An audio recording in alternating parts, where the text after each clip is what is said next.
So here we go. This is LXC Linux containers over OpenvSwitch. And slide advances, excellent. Some acknowledgements here. As Ben said, he put me on the schedule at the last minute. I'm very grateful to be here among you. Thank you. The people listed in this slide have all at one time or another provided critical technical support to the Ubuntu LXC project. The companies listed that they are associated with and work for are not necessarily sponsors of Ubuntu LXC, but have indirectly helped.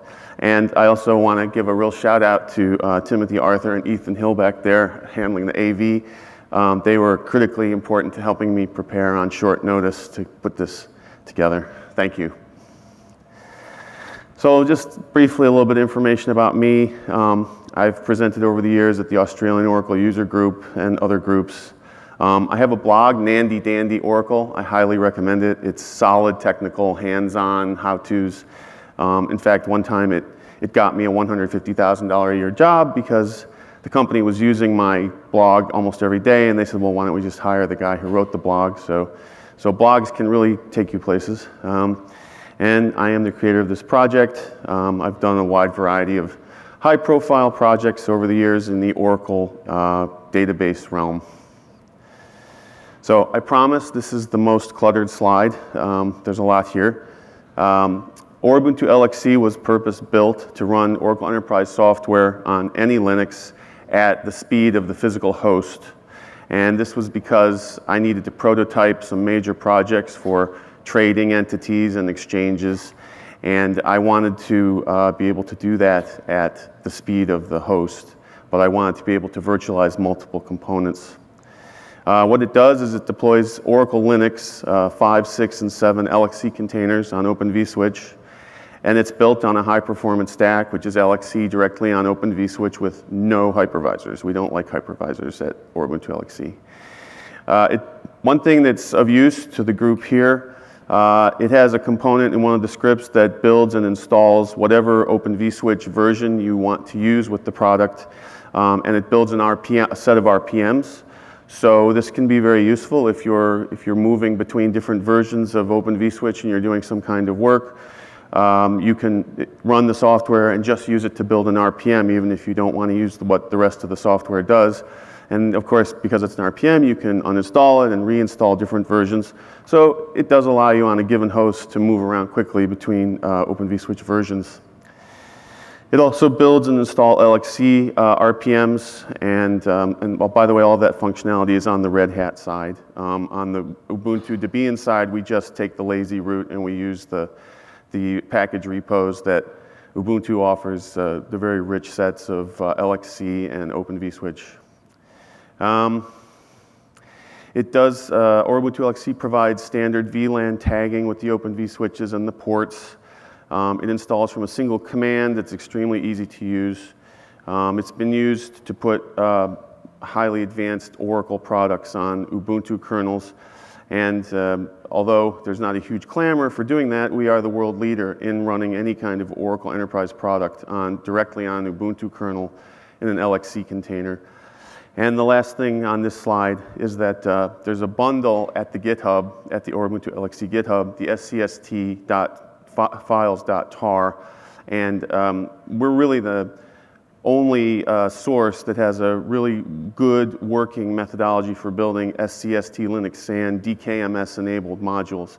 And why that's important, building the deb packages with DKMS, is if you're going to do this kind of thing on the desktop and Ubuntu is pushing kernel updates regularly, you're going to have to rebuild your SCST all the time. So that's just another peripheral thing that came out of Ubuntu LXC.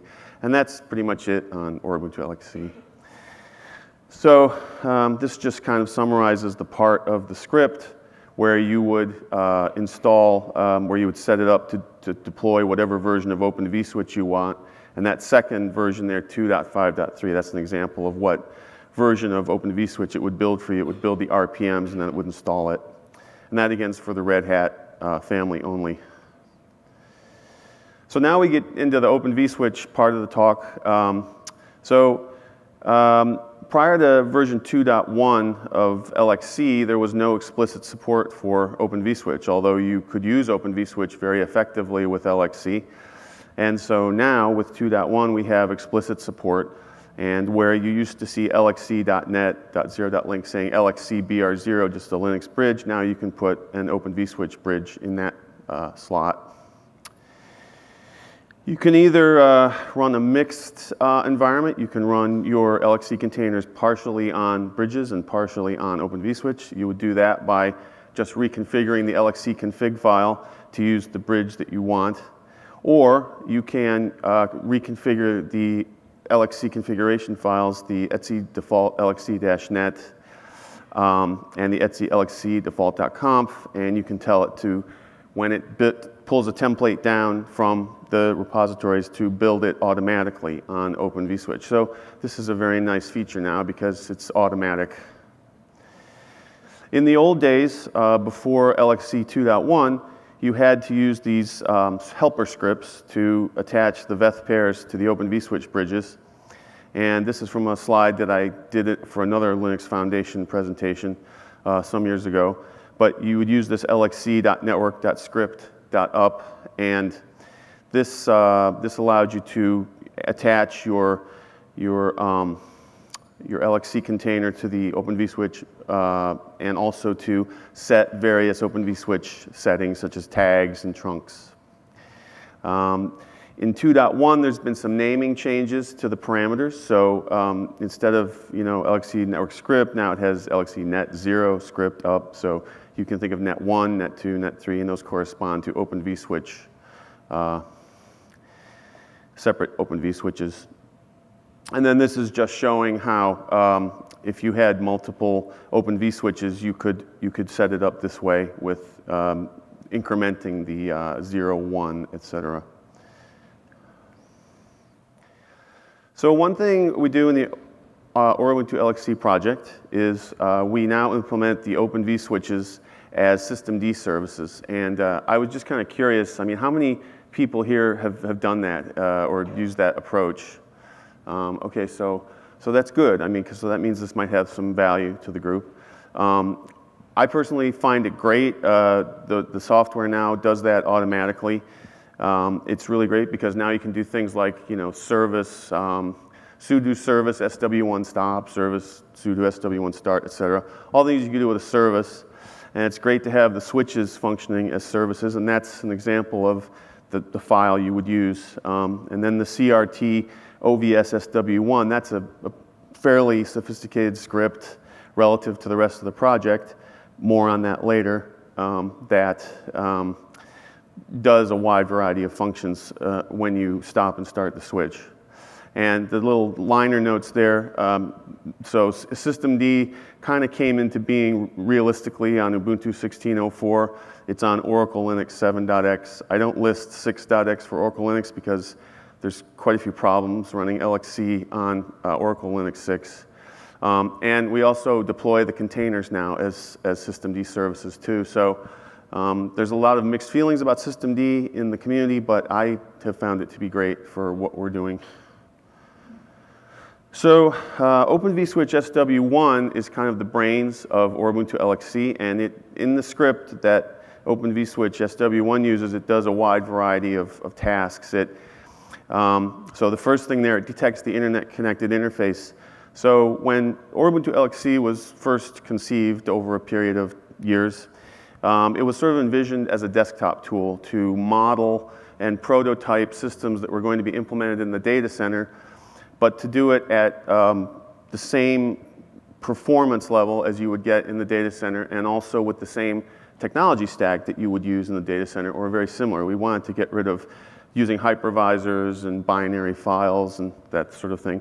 So from its origins as a desktop tool, it goes out and it detects, are you using a Bluetooth tether, are you using a Wi-Fi, or are you using a wired interface? And it detects the IP on that address, and then it sets the IP tables rules to give your containers access to the internet, to the wide area network. And then later, when we containerized the DNS DHCP that's connected to the OpenvSwitch, we also got into having it check if NetworkManager is installed, if systemd is installed, what Linux flavor, etc. And it also goes out and does some updates to IFCFG files. It detects whether you're using wireless or wired. It sets routes. And then in the latest version of version 5, because we have multi-host capability now to span the container networks across multiple hosts, it has to detect some MTU information, and it has to set the MTU, reset the MTU on some of the interfaces. The switches, of course, automatically set themselves to the correct MTU depending on what's attached to them. So it's just some MTU resetting has to go on. So Ubuntu LXC 4, which was about a year ago, was when the DNS DHCP was moved into the container, and that was because what you find at a lot of customers, almost all of them, is that they're extremely nervous about any kind of changes to their networking setup or to their DNS DHCP setups. And what they want to get started with containers is a way to just try containers kind of like, with no risk. So by putting the DNS DHCP in an LXC container and putting it on the OpenvSwitch network, all we have to do now is just point the company's DNS DHCP to that container, and that container can take care of all the DNS and DHCP duties for that entire subnet of containers, and you can add additional zones to the container that does the DHCP to handle additional container networks. So that's just a little bit about that, and the graphic is just supposed to suggest that SW1 is attached to the DNS DHCP, it's attached to the LXC containers, it's managing IP tables rules to give the containers access to the wide area network and the internet, and it uses VLAN tags. So with the different methods of handling DNS DHCP in the different distros, such as Ubuntu and Oracle Linux, what you find mostly is NetworkManager, systemd resolved, to a lesser extent DNS Mask when it's used as its own tool. And so we have methods for pointing, getting those to point to the container that does the DNS DHCP, and the OpenvSwitch SW1 again helps with that. And if you download the project, which is at GitHub, and it's a it's a GPL3 project, you can inspect the scripts yourself and see what we're doing there. It's all in Bash, so it's very accessible, very straightforward. But this is just some detail on what we do with NetworkManager. The only change we make to the NetworkManager script is we add this DNS equals DNS mask, and that allows us to do something additional, which is there's a server parameter that's used by DNS Mask, which can tell the DNS Mask to hand off lookup services for other networks to other IP addresses that you specify. And so, as you know, if you are trying to put all these things in your resolve.conf, you end up with a very cluttered and not very well working resolve.conf. And in the old days, we did things like worked with DHCP client.conf, but these types of solutions aren't really scalable and they don't work very well. So this has worked extremely well for desktop implementations. When you want to have a large number of OpenvSwitch networks, let's say you're prototyping some project and you want to be able to have even the same IP range for the work you're doing. So this is what this is intended to allow you to do, to have a large number of networks in use for prototyping. Just a brief mention that NetworkManager announced very recently that they're going to have, they actually do have OpenvSwitch support. It probably hasn't filtered down to the distros yet, but it's coming, it's already in. So this is something to be aware of and watch for. Systemd resolved you find on a lot of recent server edition distros, and you also sometimes find it on the desktops, but it's gaining popularity. For containers, it's good. I like it, actually. It's easy to configure it to point to the DNS DHCP LXC container, and it's lightweight. So it's a good option, and that's what we do with server editions of Ubuntu, etc. So now this is a complete departure from the previous line. This is discussing a problem that I run into. It might seem trivial to a highly learned audience like yourselves, but if anybody knows the solution to this, I'd love to get some ideas. So if you're working with snapshots, you know, in a heterogeneous environment where you have containers and you have VMs, and you restore a snapshot that's very old, what we find sometimes is that the IP will come up, a certain IP, and then 25 minutes later it'll drift to something else, or it'll get re-IP'd by the DHCP. And this causes a lot of problems in our multi-host edition because it breaks the GRE endpoint if someone's using a DHCP delivered IP address. So, and that's on the the desktop side. I mean, you say to yourselves, well, in a data center environment, you wouldn't run into these problems probably, or maybe you would, but you would have fixed IPs, and that's true. But one of the design goals is to provide a desktop environment where you can run containers, OpenvSwitch, and SCST Linux SAN, and you can run it all pretty much maintenance free. So this problem needs a solution, and so that's something we're looking at and would love help with. And then this is sort of the architecture. It's pretty simple probably for a crowd this advanced on OpenvSwitch, but this is the architecture we use for the version 5 beta that's multi-host. So we typically in a desktop situation or in a simple server situation, you have one NIC and you need to push all the traffic over that physical NIC. So the software goes out and it detects the NICs and it builds a GRE tunnel. It SSHs over and runs some scripts, and it uses these patch ports feature of OpenvSwitch.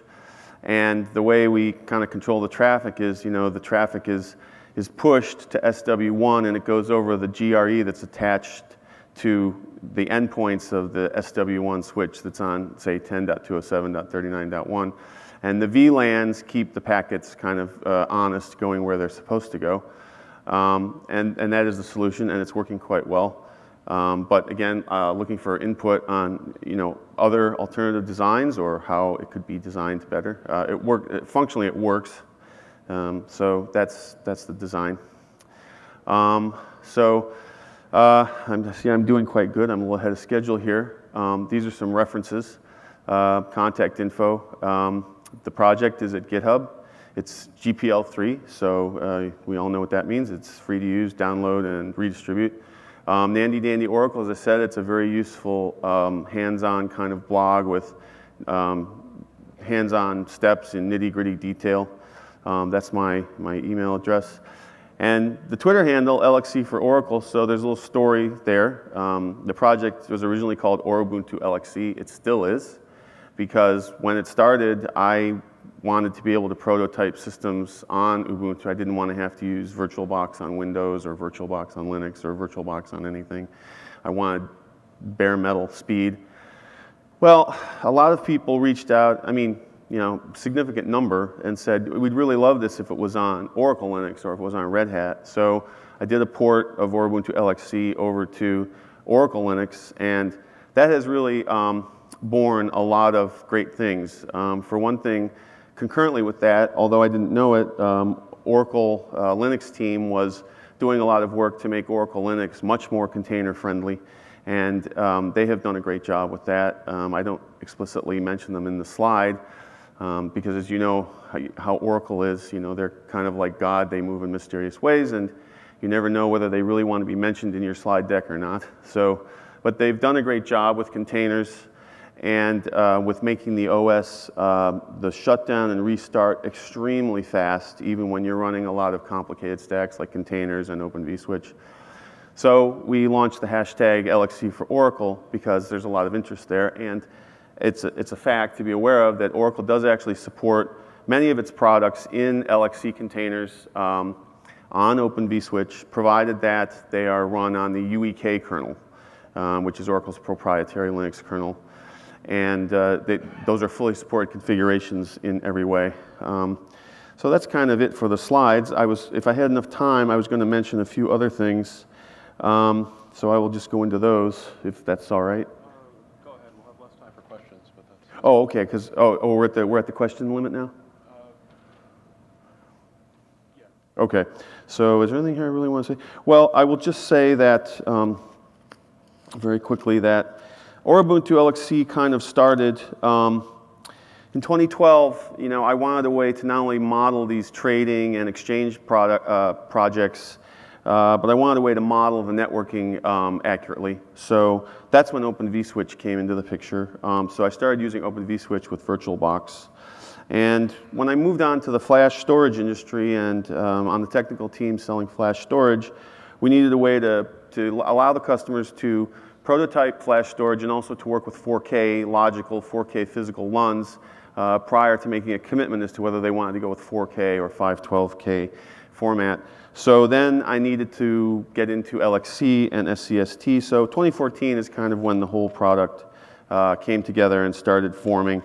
And those were the main things. I think that's the one additional thing I wanted to mention. That's it. Let's thank our speaker.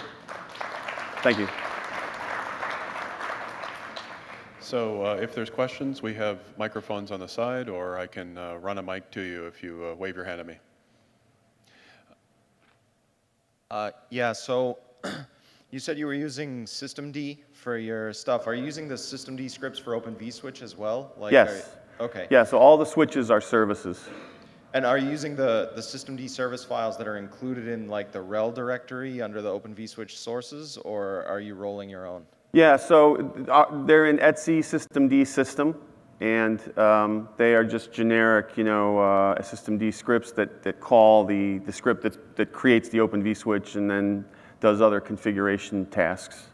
Okay, so it sounds like you're not using the systemd scripts that the OpenvSwitch like source repository has. Is that? Yeah, no, so it sounds like something I might want to look at. I wasn't actually aware of those options, so that's a very good point. Okay, so right now they're actually under like the rel specific directory. Do you think, since you're using it on Ubuntu, you say Ubuntu supports systemd now, do you think it's maybe like we should move them out and make them more generic, or? Well, yeah, I mean, those are all things definitely that can be looked at. I might reach out to you and get some input from you on where we could go with that. Okay. Yeah. Maybe you should let them know who you are. Yeah, I'm Aaron Knoll. Yeah, no, I loved your talk, so I know who you are. Yeah. So I have a question. Yeah. So you mentioned that recent versions of NetworkManager now support OVS. What does that mean? What does it do? Well, that's a great question. I don't actually know. I mean, that's something I was even going to say that in the talk. What does that mean?